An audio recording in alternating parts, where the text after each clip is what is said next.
میرے پیارے ہو، میرے عزیز ہو، میرے دوست ہو، السلام علیکم ورحمۃ اللہ وبرکاتہ۔ میرے بھائی، آپ نے بہت سارے لوگوں سے سنا ہوگا کہ وہابی جو ہے گستاخ رسول ہے، یہ جماعتی گستاخ رسول ہے۔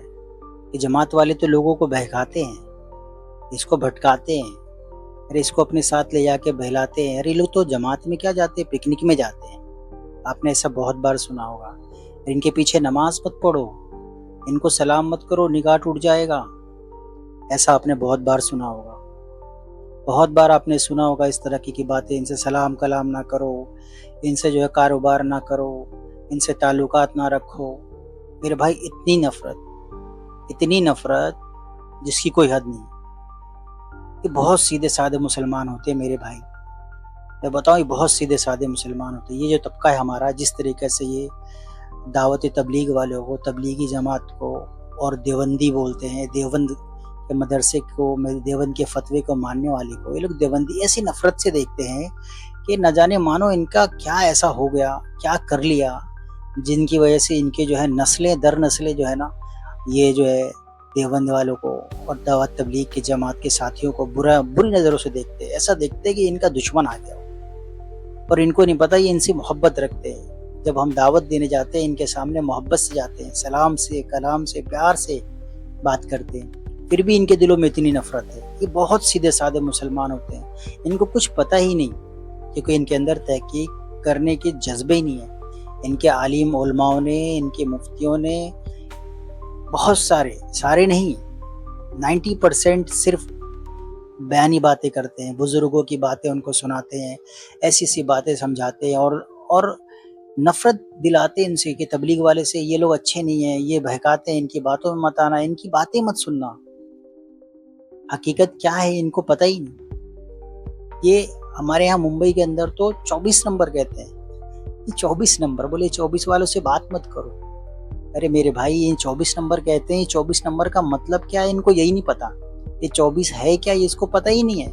اس سیدھے سادے مسلمان سے پوچھو کہ بھائی تم جو 24 کہہ رہے ہو کہ اس کا مطلب کیا ہے، کہیں گے مجھے نہیں پتا، میں نے میرے مولانا صاحب سے سنا ہے۔ ممبر رسول پر بیٹھ کے بہت سارے مولانا، مفتی، عالم ایسے ہیں جن کا یہی کام ہے، ان کی دکان چلتی انہی باتوں سے ہے کہ جتنے دیوبندیوں کو، جتنے جماعتیوں کو برا بھلا کرو، ان کا دکان چلتا رہے گا۔ ارے صحیح بات پہنچاؤ بھائی، صحیح تعلیم دو ان کو۔ آپ کا کام ہے، آپ کی ذمہ داری ہے کہ ان کو صحیح علم سکھانا۔ ان کی نمازیں نہیں ہو رہی ہیں، ان کو نماز نہیں معلوم ہے، ان کے پیچھے محنت کرو بھائی، ان کو دین کو سکھاؤ۔ اور ان کو غسل کے فرائض نہیں پتا، 50 سال کی عمریں ہو گئی ہیں، ان کو غسل کے فرائض نہیں پتا۔ ایک ساتھی سے میں نے پوچھا، بھائی السلام علیکم ورحمۃ اللہ، ان کو سلام کر کے میں نے پوچھا، بھائی آپ کی عمر کتنی ہے؟ انہوں نے کہا کہ میری عمر لگ بھگ 50 سے 52 سال ہو گئی ہے۔ میں نے کہا بچے؟ بولے میرے ناتی پوتے بھی ہیں، مطلب بیٹی کی بھی شادی ہو گئی، اس کے بھی بچے ہو گئے، اور بیٹی کی شادی ہو گئی، اس کے بھی بچے ہو گئے۔ تو میں نے پوچھا اچھا آپ سے ایک سوال کروں کہ اگر آپ مجھے بتائیں کہ غسل کے اندر کتنے فرائض ہیں؟ تو کہنے لگے کہ غسل کے اندر ہاں فرائض ہے۔ کہنے لگے پانی صاف ستھرا ہونا چاہیے، پانی میں کچھ گندگی نہیں ہو، اور جہاں ہم نہاتے ہیں وہ جگہ بھی صاف ستھری ہونی چاہیے۔ ایسا نہیں ہو کہ وہاں پہ پیشاب کیا ہوا ہو، گندا ہو، تو وہ جگہ بھی جو ہے ناپاک ہے، تو وہ صحیح نہیں ہے۔ وہ ہونا چاہیے، کپڑے صاف ہونا چاہیے، یعنی تولیہ اور بالٹی اور مگا، جانے کیا کیا انہیں ساری چیزیں گنوا دیے، مگر انہوں نے یہ نہیں بتایا کہ غسل کے فرائض کیا ہے۔ تو سوچے 50 سال جس کی زندگی گزر گئی، 50-52 سال کی ایج میں جا کے اس کو غسل کے فرائض نہیں پتا۔ پھر میں نے اس کو بتایا کہ بھائی آپ جو یہ غسل کے فرائض بتا رہے ہو، فرائض نہیں ہے، یہ ٹھیک ہے، یہ ہم کو چاہیے، یہ ضروری ہے، پر فرائض تو یہ نہیں ہے۔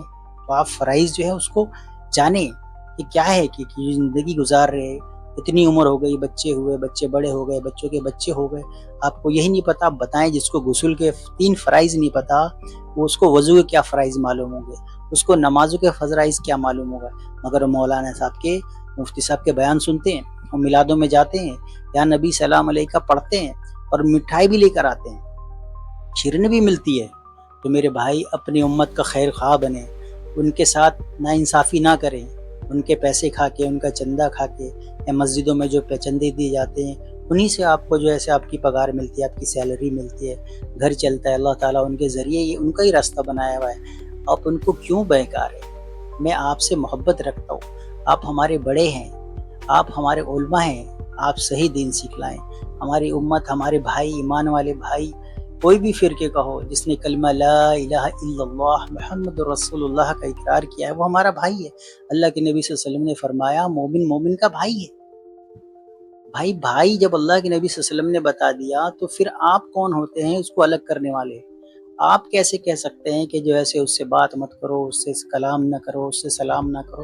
بھائی یہ نفرت نہ پھیلائیں، اللہ کے واسطے محبت پھیلائیں، اللہ کے واسطے اللہ کے نبی صلی اللہ علیہ وسلم کی صحیح دین کو پہنچائیں، ان کے حدیثوں کو بیان کریں۔ نمازوں میں میلادیں ہوں گی، کوئی جلسہ ہوگا تو اس کے اندر صرف دیوبندی کی برائی، جماعتیوں کی برائی اور ان برائیوں کے علاوہ کچھ نہیں کرتے۔ اللہ کے نبی صلی اللہ علیہ وسلم نے تو غیبت کرنے والے کو کبیرہ گناہ بتایا۔ غیبت کرنا کبیرہ گناہ ہے۔ لوگ آج ڈیجیٹل غیبت کر رہے ہیں، موبائلوں پہ بیٹھ کے، ممبر پہ بیٹھ کے، دیوبندی ایسا، فلانا شخص ایسا، اس کی ویڈیوز لگا کے بہت سارے یوٹیوب پہ مولانا ہیں ایسے، شکل سے تو ظاہری شکل میں تو مولانا ہے، مفتی عالم دکھتے ہیں، اللہ بہتر جانے اندر سے وہ کیا ہے، اللہ عالم، مگر ان کے بیان سنیں، دوسروں کی ویڈیوز لگا کے برائیاں کرتے ہیں۔ میرے بھائی باز آ جائیں، یہ بڑا گناہ ہے، قسم خدا کی ایسا گناہ کہ اللہ بخش دے تو بڑی بات ہے۔ آپ پہلے حدیثوں کا مطالعہ کریں، آپ بھول گئے، آپ نے کتابوں کو تو پیچھے لائبریری بنا کے رکھا ہوا ہے جو دکھتا ہے ویڈیو کے اندر، مگر آپ اس کو پتہ نہیں پڑھ رہے کہ نہیں پڑھ رہے۔ میرے بھائی عزیز دوستو، میری بھی اصلاح کریں، میں کچھ غلط بولوں، کچھ غلط طریقے سے اگر میں پیش کروں تو آپ مجھے کمنٹس میں اصلاح کریں، مجھے بتائیں کہ بھائی یہ چیز ایسے نہیں ایسے ہے، کیونکہ ہم ایک دوسرے سے سیکھنے کے لیے ہیں، ہے نا؟ سیکھنا سکھانا ہمارا کام ہے، دعوت کے کام میں سیکھنا سکھانا ہے، کوئی سیکھا ہوا نہیں ہے، سب سیکھنے کے لیے بیٹھے ہیں۔ تو میرے پیارے عزیز و دوستو، سب سے بہترین شخص، اللہ کے نبی صلی اللہ علیہ وسلم نے فرمایا تم میں سے سب سے بہترین شخص وہ ہے جو قرآن کو سیکھے اور سکھائے۔ تو بھائی دین کو بھی سیکھے اور سکھائے،